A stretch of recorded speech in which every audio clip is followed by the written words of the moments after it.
So, పెద్దవాళ్ళలో అంటే నిజంగానే motions కానీ, కోల్డ్ ఇలాంటి ప్రాబ్లమ్స్ వచ్చినప్పుడు ఒక 1, 2 డేస్ వెయిట్ చేసి వాళ్ళు హాస్పిటల్‌కెళ్ళడం అలా జరుగుతుంది. సో, పిల్లల్లో ఏంటంటే మార్నింగ్ వచ్చినా ఈవినింగ్ వరకు ఒక్కొక్కసారి చాలా సివియర్‌గా సిక్ అయిపోతుంటారు. ఇలా యాహ్! సింప్టమ్స్ అన్నీ ఎలా గుర్తుపట్టాలంటారు మేడం? అంటే that is a very important question what you asked because పెద్దవాళ్ళలో they have like we have more immunity power, we have lot of stamina.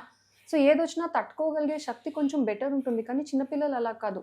All the more especially infants like even less than 1 year పిల్లలకి అసలు అంత కూడా మనం అంటే illness అంత కూడా time ఇవ్వదు. హుహు. సో మార్నింగ్ మోషన్స్ అది ఏమైనా స్టార్ట్ అయినా కూడా what we would suggest is to see early. Hmm. ఎర్లీగా ఎర్లీగా వాళ్ళు డాక్టర్ దగ్గరికి వెళ్ళి ఎర్లీగా మెడిసిన్స్ అవి తీసుకుంటే సింప్టమ్స్ కెన్ బి కంట్రోల్డ్. అదే లేట్‌గా ప్రెజెంట్ అయితే అప్పటికే పేషెంట్ చాలా సివియర్ అయిపోయి, సిక్ అయిపోయి ఐసీయూ రిక్వైర్మెంట్‌కి వెళ్ళాల్సొస్తుంది. హ్మ్. ఎర్లీగా వస్తే సింపుల్ మెడిసిన్స్‌తోనే ఇంట్లోనే మనం treatment ఇప్పించుకోవచ్చు.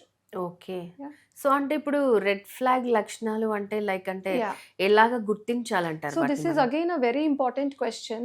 Red flag signs we should know. Every parent should know a couple of red flag signs. So మనము సిస్టమ్ వైజ్ మనం డివైడ్ చేసుకుందాం so that it is easy for every one to understand. So first starting with head to toe if we go, first brain, మనకి hmm. హెడ్లో ఉన్నది brain.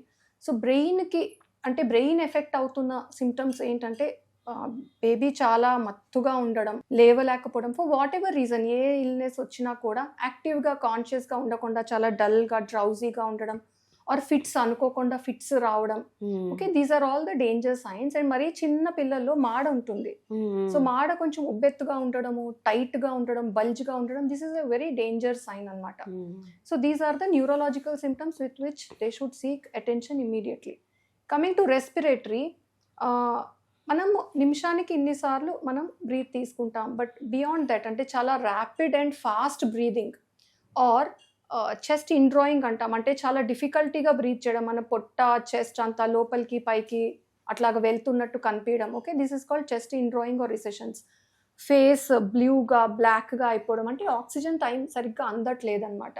Are making abnormal noises, పిల్లికూతలు లాంటి sounds రావడం, లేకపోతే strider ఇక్కడ గొంతుకు నుంచి అబ్నార్మల్ సౌండ్స్ బ్రీత్ చేస్తున్నప్పుడు ఇలాంటి అబ్నార్మల్ సౌండ్స్ వచ్చినా కూడా these are all danger science.